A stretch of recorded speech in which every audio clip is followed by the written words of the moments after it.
Hey guys, welcome back to the Magfed Ranch Paintball channel. And today I'm going to talk about things we need. But before I get into it, guys, subscribe to the channel, smash that like button, share, and comment. Okay, guys, let's begin. Magfed Paintball is still fairly a new sport, right? It's still kind of, there's a lot of obviously information out there, still lacking, not things. But also, besides that, there's still a lot of items that we need, and I really think that we need, that would enhance the gameplay of obviously our Magfed gameplay. And primarily, one of them that I want to talk about in this video is triggers. Okay, guys, so obviously, with Magfed Paintball, I talk to you guys about it all the time. First strike rounds, rifle barrels, optics, right?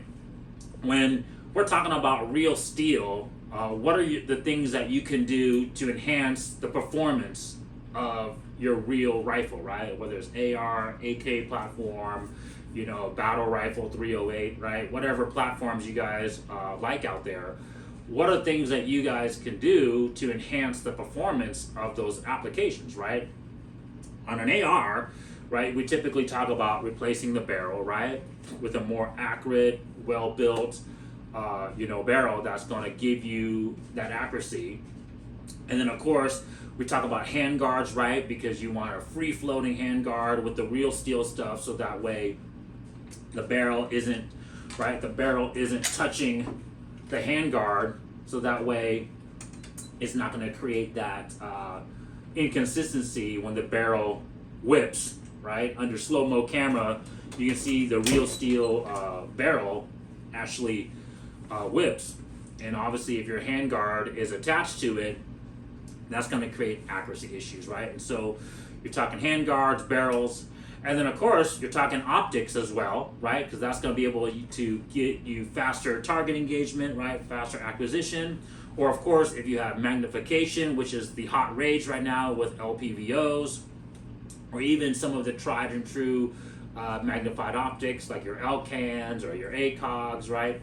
You're able to see the target better, acquire it, and put obviously better shot placements at further distance. And so, guys, yeah, we have barrels for our first strike shooting Magfed markers. We have optics. Of course, they're all limited, right? But we have yet to have triggers.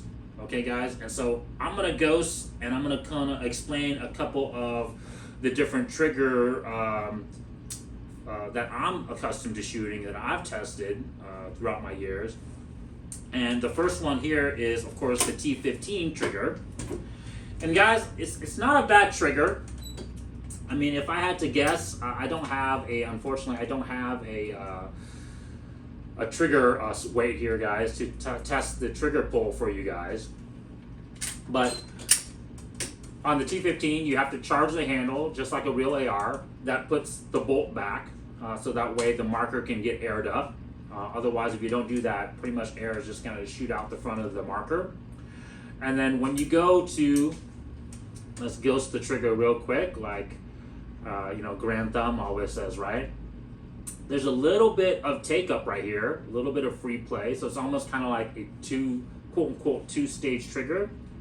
And so there's a little bit of take up, and then you hit the wall, and then as you slowly press, and it's not a light trigger pull, guys. It's definitely not 3.5 or 4 pounds. I guess it's gonna probably be more closer to 7 or 8. I'll be honest with you guys. There's a little bit of creep, a little bit of takeoff before you get that clean break. Okay, but once again, a little bit of free play. You push. There's a little bit of creep, and then it hits another wall. It's almost kind of like a 3-stage trigger. There's a play, there's a little bit of creep, and then it finally breaks. Okay, let's do the reset real quick so you guys can see the reset. Not a bad reset. It's not short. It's almost like it has to go all the way out to the full extension again. You have that little bit of take up again. And then of course the break. Okay, guys?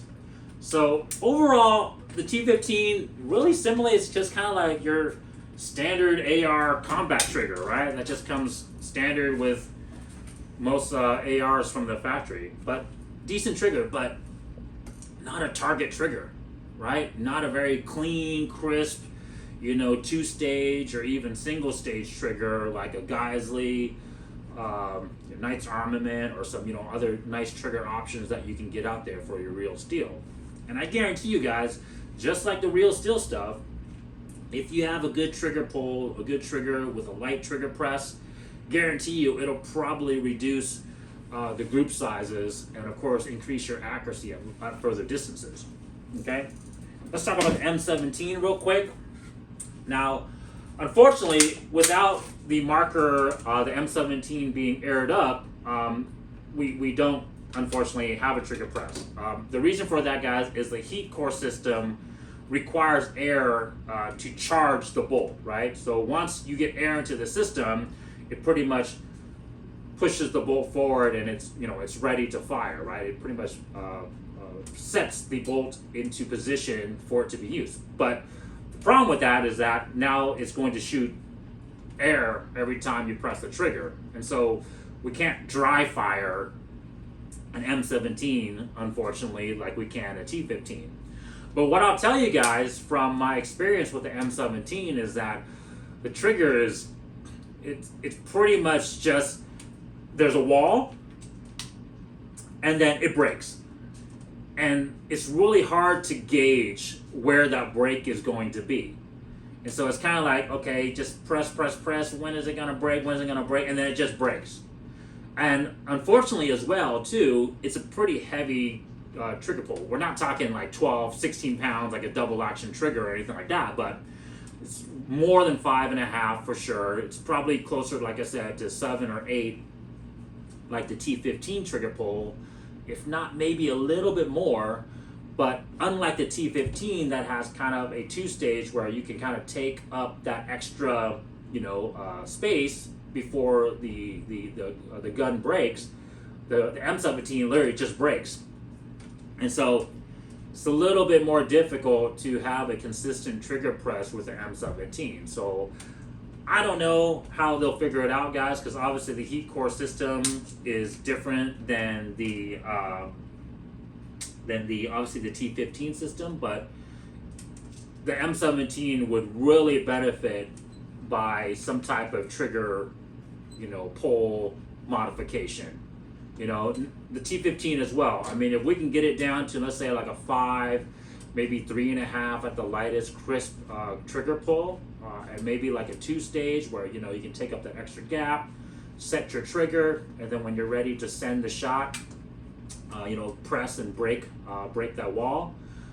It would definitely improve the accuracy of these markers for those long distance shots. So guys, that's what we need right now. We need triggers. So all you paintball companies out there, you know, hopefully you guys are developing one already. And if you aren't, hopefully you guys watch this video and take my plea to develop some triggers for our paintball markers, because that will be the next step besides our barrels and besides our optics to get that increased accuracy that we all love from our Magfed FSR shooting paintball markers. Guys, if you guys like that video, subscribe to the channel, smash that like button. Check you guys next time. Bye.